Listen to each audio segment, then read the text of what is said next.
Hi, it's me, Tony.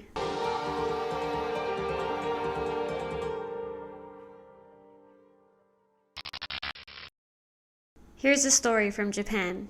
The first actual day I was in Japan, I was going to find out where my school was. So I had to take the train to Shinjuku. Remember, I live in America, in California. And we don't take trains unless we're going really far. So don't judge me.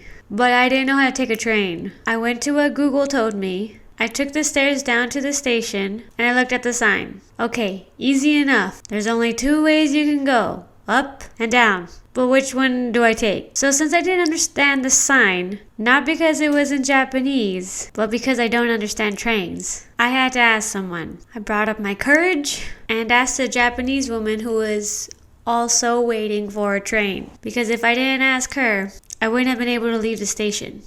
There was nobody else there.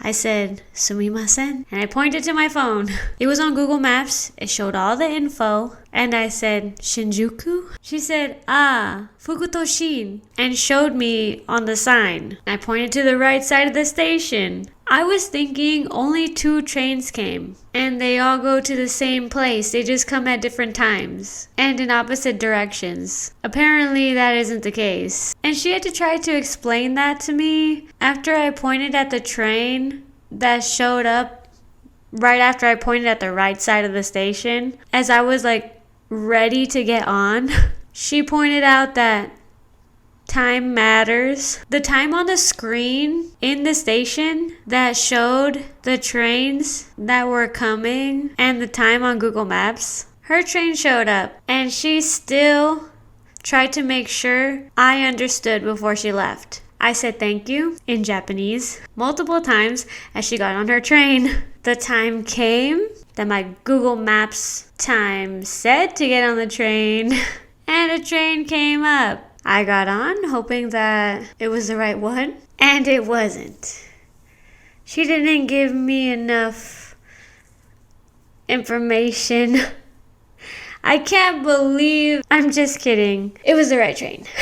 And I got where I needed to go. This experience stood out to me because it was my first interaction while in Japan. And she was so nice. She could have even missed her train because she wanted to make sure I got the help I needed. I watched a lot of videos on Japan before I went.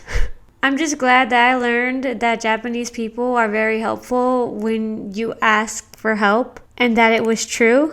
Thank you, kind stranger. If not for you, I would have been standing in that subway station for a much longer time, searching up videos of how to use a train or something to try to understand the train system. Oh yeah, it was a subway. If you didn't know, like I didn't know, subways are underground and trains are above ground.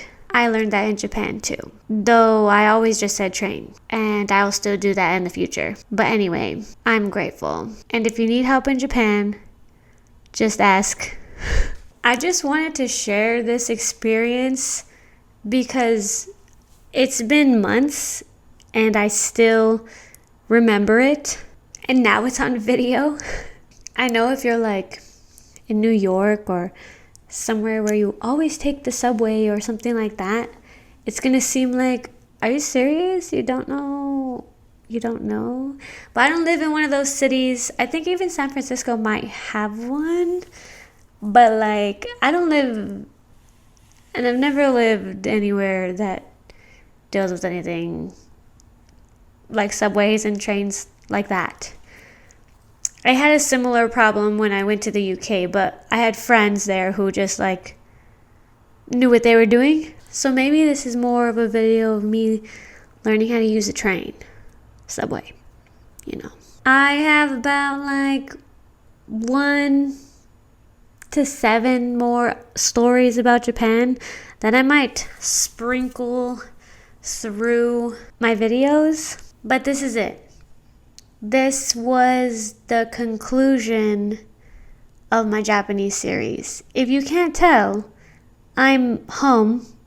I've been home for months now.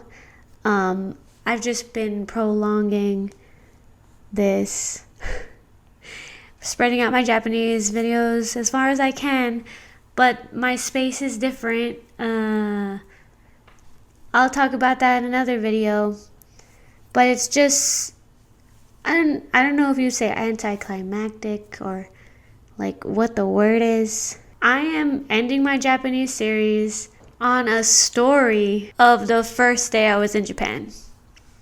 Like fully, the full day I was in Japan.